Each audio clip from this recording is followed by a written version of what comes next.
nakakapanibago yung ginawa kong celebration ngayong Valentine's kasi in my 23 years of living, ito yung best Valentine's ko. Medyo malabo na boss eh.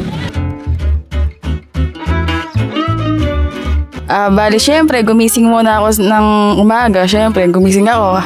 Kasi may pasok ako noon, 14. Nihintay kong batiin niya ako. Di naman niya ako binati. Ako pa yung unang bumati, syempre. Nakakaya naman yung mga ganun. Tapos, hinihintay ko siyang ayain niya ako. Hindi naman niya ako inayang mag-date. So, wala tayong date sa 14. Bali, ginawa ko na lang after ng work ko. Tinilit ko na lang yung pamilya ko sa labas, then kumain kami. Yun, simple lang pero solid pag pamilya mo'y kasama. Para sa akin, masaya naman yung naging Valentine's ko. Simple siya pero sobrang masarap sa pakiramdam kasi kumain kami ng boyfriend ko sa isang resto sa Malolos. Inaya ko lang po siya kumain sa labas, ganun. Tapos tamang gala lang. Tapos tamang bigay lang ng chocolate tsaka bulaklak, ganun. In my 23 years of living, ito yung best Valentine's ko. Not only nakasama ko yung girlfriend ko, I spent yung disperas ng Valentine's with my closest friends sa Enchanted Kingdom. Tapos nag-stay kami overnight sa condo sa Tagaytay. Then nung 14, nag-work lang. Pero in advance ko yung Valentine's gift ko sa girlfriend ko.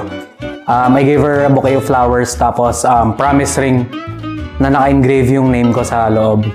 Tapos first time ko siya nakasama tapos sobrang genuine lang nung happiness. Nako, sinelebrate ko tong nagdaang Valentine's.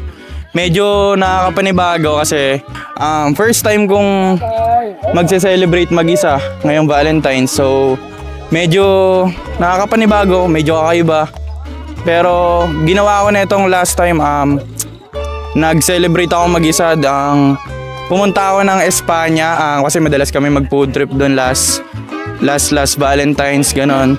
Then binalikan ko lang yung mga iba't ibang memories ng mga nakaraang araw, ng mga nakaraang month, mga ganon.